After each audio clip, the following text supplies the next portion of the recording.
Petrol pump पर लूटपाट की कोशिश करने वाले 2 गिरफ्तार। लूटपाट के लिए कर्मचारी को मारी थी गोली। आरोपी पहले भी एक दर्ज मामले में रहा है शामिल।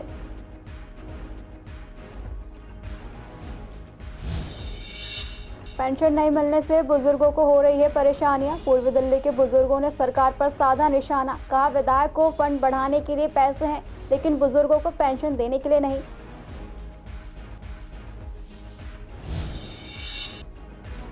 ग्रैब वन लागू होने के बाद भी पूर्वी दिल्ली में जल रहे हैं कोयले के तंदूर। जानकारी के अभाव में होटल मालिक कर रहे हैं तंदूर का इस्तेमाल। होटल मालिकों ने कहा, अब गैस वाले तंदूर का किया जाएगा इस्तेमाल।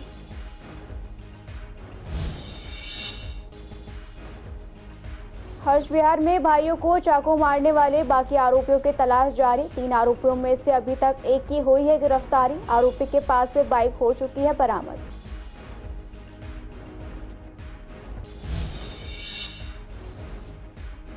कृष्णानगर इलाके में फायरिंग कर डकैती करने वाला आरोपी गिरफ्तार। आरोपी के पास से चोरी की मोटरसाइकिल बरामद। आरोपी पर पहले से दर्ज हैं कई मामले।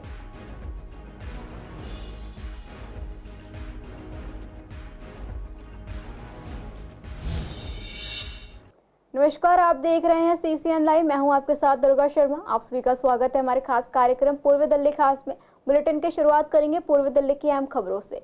गोकलपुरी इलाके में पेट्रोल पंप के 2 कर्मचारियों से लूटपाट के आरोप में पुलिस ने 2 अभियुक्तों को गिरफ्तार कर लिया है। उनके नाम सत्येंद्र उर्फ बाबा और राहुल कश्यप बताए गए हैं।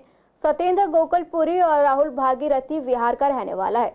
उनके कब्जे से एक पिस्तौल, एक जिंदा कारतूस और लूटपाट की कोशिश में इस्तेमाल की गई बाइक बरामद कर ली गई है।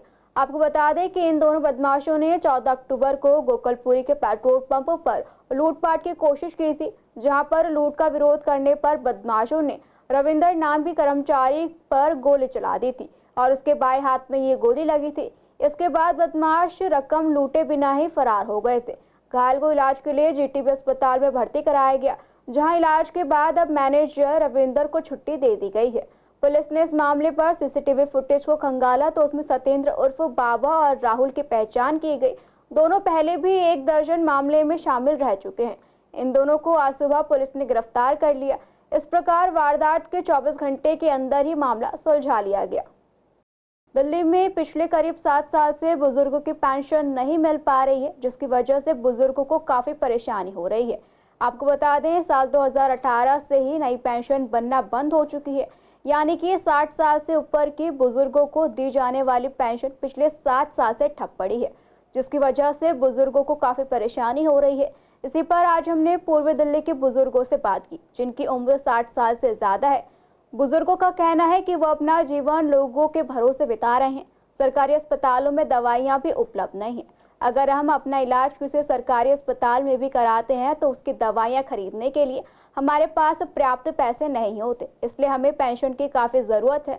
वहीं बुजुर्ग पिछले 4 सालों से लगातार विधायक के ऑफिस के और समाज कल्याण विभाग के पास जाकर ओल्ड एज पेंशन को चालू करने की गुजारिश करते नजर आ रहे हैं। वहीं उन्होंने सरकार पर निशाना साधते हुए कहा कि उनके पास विधायकों का फंड बढ़ाने के लिए पैसे हैं, लेकिन दिल्ली के बुजुर्गों को पेंशन देने के लिए पैसे नहीं हैं।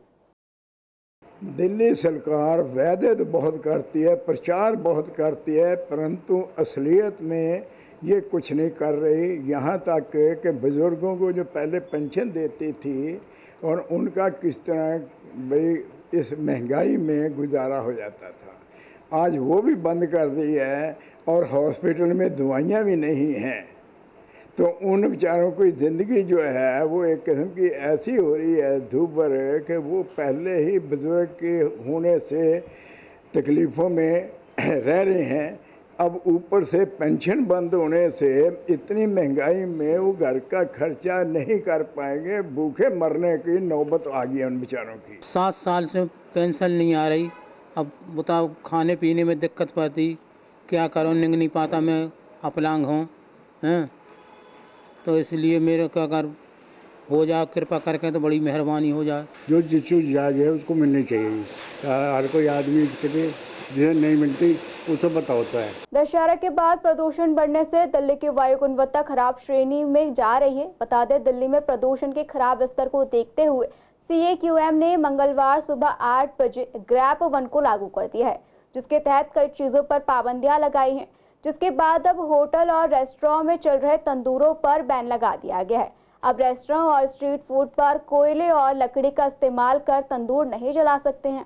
इसी को लेकर सीसीएन संवाददाता ने पूर्वी दिल्ली के अलग अलग इलाकों झिलमिल, विश्वास नगर और विवेक विहार के रेस्टोरेंट्स का जायजा लिया, जहां कुछ जगहों पर स्ट्रीट फूड बनाने वाले अभी भी तंदूर का इस्तेमाल कर रहे हैं।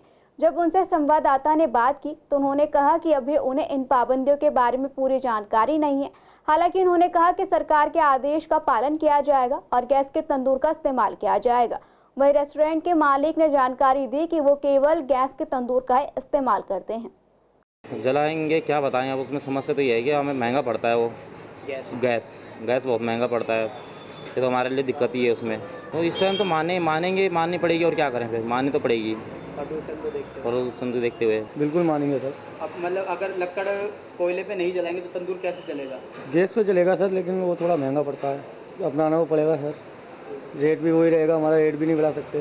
ग्रैब 1 की पाबंदी के बाद अब पूर्वी दिल्ली के सभी सामान जो रेस्टोरेंट वाले हैं वो सब गैस का प्रयोग कर रहे हैं। आप देख सकते हैं किस तरह से कि जो लोगों को लुभाने के लिए व्यंजन बनाए जाते हैं, तंदूर नान बनाए जाते हैं, वो कहीं ना कहीं कोयले और लकड़ पे यूज़ होते थे। लेकिन कहीं ना कहीं प्रदूषण की जो गाइडलाइंस अब दिल्ली सरकार ने लाई है उसके अंदर ग्रैब 1 में तंदूर पर बैन है, क्योंकि कहीं ना कहीं तंदूर को लकड़ और कोयले से जलाया जाता था।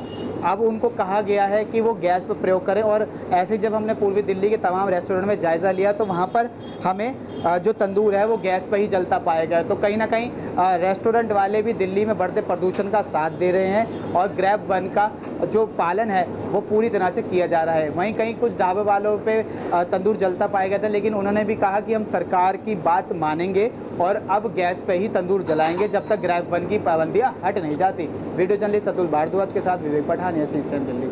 उत्तर पूर्वी दिल्ली के हर्ष विहार इलाके में दशहरा उत्सव देखने छोटे भाई के साथ जा रहे 20 साल के अंकुर की हत्या कर दी गई थी।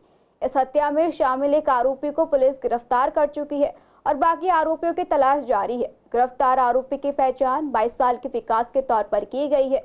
वो दिल्ली के सबोरी इलाके का रहने वाला है। उत्तर पूर्वी दिल्ली के टीसीपी राकेश पावरिया ने बताया कि शनिवार रात जीटीबी अस्पताल से 2 लड़कों को घायल हालत में भर्ती कराए जाने की सूचना मिली थी। सूचना मिलते ही पुलिस की टीम अस्पताल पहुंची। पूछताछ में पता चला कि 20 साल के अंकुर और उसके 14 साल के भाई को हर्ष विहार इलाके में चाकू मारा गया था। डॉक्टरों ने अंकुर को मृत घोषित कर दिया। पुलिस ने घटना के वक्त आरोपियों के पास से जो बाइक थी वो भी बरामद कर ली है। बता दें, इस पूरी वारदात में विकास के 2 साथियों को अभी भी पुलिस तलाश कर रही है।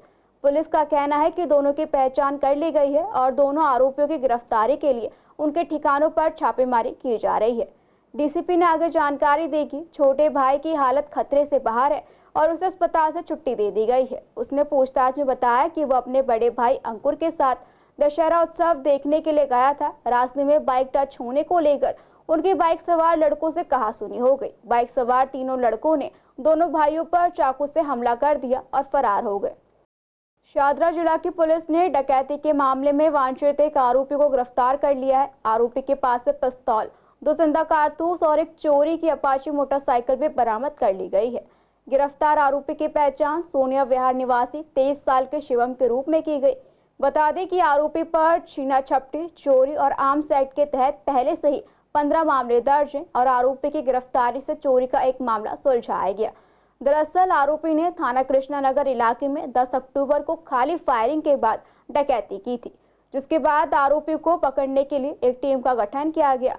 टीम को एक गुप्त सूचना मिली कि आरोपी शिवम किसी से मिलने के लिए गीता कॉलोनी इलाके में आ रहा है। टीम ने गुप्त सूचना पर कार्रवाई करते हुए आरोपी को गिरफ्तार कर लिया। पुलिस ने गीता कॉलोनी थाने में मामला दर्ज कर जांच शुरू कर दी है। वहीं आरोपी शिवम ने पूछताछ के दौरान बताया कि वो मोटरसाइकिल पर अपने पुराने दोस्त से मिलने के लिए गीता कॉलोनी आया था। आरोपी की निशानदेही पर सिलाई सेंटर गीता कॉलोनी के पास से एक मोटरसाइकिल बरामद की गई। पूर्वी दिल्ली के अप्सरा बॉर्डर से आनंद विहार तक बने फ्लाईओवर पर जल्द यातायात शुरू करने की तैयारी है। पुल के बीच में खड़े पेड़ को काटे बगैर आधिकारिक तौर पर वाहनों की आवाजाही शुरू की जाएगी। लेकिन यहाँ अब सवाल ये है कि बिना काम पूरा हुए फ्लाईओवर को कैसे शुरू किया जा सकता है। दरअसल रामप्रस्थ के पास का रैंप, जो कि दिलशाद गार्डन से आनंद विहार की ओर खत्म होता है, वो अभी तक पूरी तरह से तैयार नहीं हुआ है। बता दें ये बीच में टूटा हुआ है। कहीं ना कहीं अगर फ्लाईओवर चालू भी हो जाता है तो रामप्रस्थ की ओर उतरने के लिए जो लोग आएंगे उन्हें जाम का सामना करना पड़ सकता है। पीडब्ल्यूडी ने पिछले साल वन विभाग से आनंद विहार से अप्सरा बॉर्डर के कैरेज पर 2 पेड़ सहित 66 पेड़ों के काटने की अनुमति मांगी थी, लेकिन वो अभी नहीं मिली है क्योंकि वन विभाग ने उनके सामने एक पेड़ पर 10 पेड़ लगाने की शर्त रखी है और इसके लिए पीडब्ल्यूडी के पास अभी पूरी तरह से जगह उपलब्ध नहीं है। ऐसे में पुल के बीच में खड़े पेड़ों को काटे बगैर आधिकारिक तौर पर वाहनों की आवाजाही शुरू की जाएगी। दिल्ली सरकार के ड्रीम प्रोजेक्ट अप्सरा बॉर्डर से दिलशाद गार्डन को जोड़ने के लिए जो आनंद विहार से फ्लाईओवर का निर्माण किया जा रहा था, वो इस तरह पे आप देख सकते हैं कि जो रामप्रस्थ का तरफ जो रैंप उतर रहा है उसका काम बिल्कुल भी नहीं हो रहा है। ये कहीं ना कहीं काम रुका हुआ है और लेकिन सरकार इसको चालू करने के लिए लगी हुई है क्योंकि यहाँ पे आप देख सकते हैं कि जो फ्लाईओवर का उसका निर्माण ऊपर से पूरा किया गया है, उसको ट्रायल बेस पे भी चालू करा गया है, लेकिन फिर भी जो रामप्रस्थ की तरफ उतरने के लिए फ्लाईओवर से रैंप बनाया गया था वह पूरा काम नहीं हो पाया है। आपको बता दें कि यह वन्य विभाग की जगह है जहाँ पर कहीं ना कहीं फ्लाईओवर के बीच में 66 पेड़ ऐसे हैं जो फ्लाईओवर निर्माण के लिए रुके हुए हैं और जिसके लिए काटने के लिए पीडब्ल्यूडी ने परमिशन मांगी गई है, लेकिन फिर भी नहीं हुआ है। अभी फ़िलहाल हम खड़े हैं राम प्लस रैंप के पास में, जहाँ पे आप देख सकते हैं कि फ्लाईओवर का निर्माण बिल्कुल बीच में रुका हुआ है, बैरिकेडिंग की गई है। यहाँ पे कोई भी वर्कर काम करता नज़र नहीं आ रहा है और वहीं रैंप से उतरते समय ही एक पेड़ है जहाँ पर जिसकी छटाई के लिए परमिशन मांगी गई है, लेकिन परमिशन अभी नहीं मिली है। तो देखना ये है कि सरकार रैंप को बिना बनाए ही इसका पुल का निर्माण या लोगों को चालू कर देती है या लोगों को लिए नहीं सौंपती है, क्योंकि ट्रायल बेसिस पे चालू है लेकिन पूर्णतः इसका उद्घाटन अभी किया नहीं गया है। लेकिन अभी भी रामप्रस्थ का जो रैंप है वो तैयार नहीं हुआ है। वीडियो जर्नलिस्ट अतुल भारद्वाज के साथ विवेक पठानिया, सीसीएन दिल्ली। शादरा में साइबर क्राइम की टीम ने पॉलिसी रिन्यूअल के नाम पर धोखाधड़ी करने वाले 2 जालसाजों को पकड़ा है। आरोपियों के पास से 2,90,000 रुपए तक की नकदी, अलग अलग बैंकों के कई पासबुक, अलग अलग बैंकों के कई डेबिट कार्ड और अपराध में प्रयुक्त मोबाइल फोन और सिम कार्ड भी बरामद कर लिया है। गिरफ्तार आरोपी की पहचान उमा शंकर और कमल शर्मा के रूप में हुई है। बता दें आरोपियों के पास से 2,90,000 रुपए नगद, एक कार, अलग अलग बैंकों की 12 पासबुक, 18 डेबिट कार्ड और चेक बरामद हुए हैं। मिली जानकारी के मुताबिक शादरा के साइबर पुलिस स्टेशन में धोखाधड़ी का मामला दर्ज किया गया था। शिकायतकर्ता संतोष कुमार राम ने आरोप लगाया कि मार्च 2024 में किसी अज्ञात व्यक्ति ने उन्हें फोन करके पॉलिसी रिन्यूअल के नाम पर झांसा दिया और इसी बहाने उनसे 5,58,500 रुपए की ठगी की। जब शिकायतकर्ता ने व्यक्ति से पैसे वापस मांगे तो उसने फोन उठाना बंद कर दिया, जिसके बाद पुलिस ने जांच शुरू की। जांच में पता चला कि ठगी की गई कुल रकम में से 1 लाख रुपए के आसपास उमा शंकर के नाम पर खुले एक बैंक अकाउंट में ट्रांसफर किए गए हैं। जिसके बाद उमा शंकर ने नैनीताल बैंक और कई अन्य बैंकों में भी जांच की, जहां पर पता चला कि वहां पर भी उनका खाता है। मामले की गंभीरता को देखते हुए एक टीम का गठन किया गया। टीम ने तकनीकी मदद, गुप्त मुखबिर और गुप्त सूचना के आधार पर 11 अक्टूबर को छापेमारी कर आरोपी उमा शंकर को पकड़ लिया। इसके बाद आरोपी उमा शंकर की निशानदेही पर ही उसके सह आरोपी कमल शर्मा को भी गिरफ्तार कर लिया गया।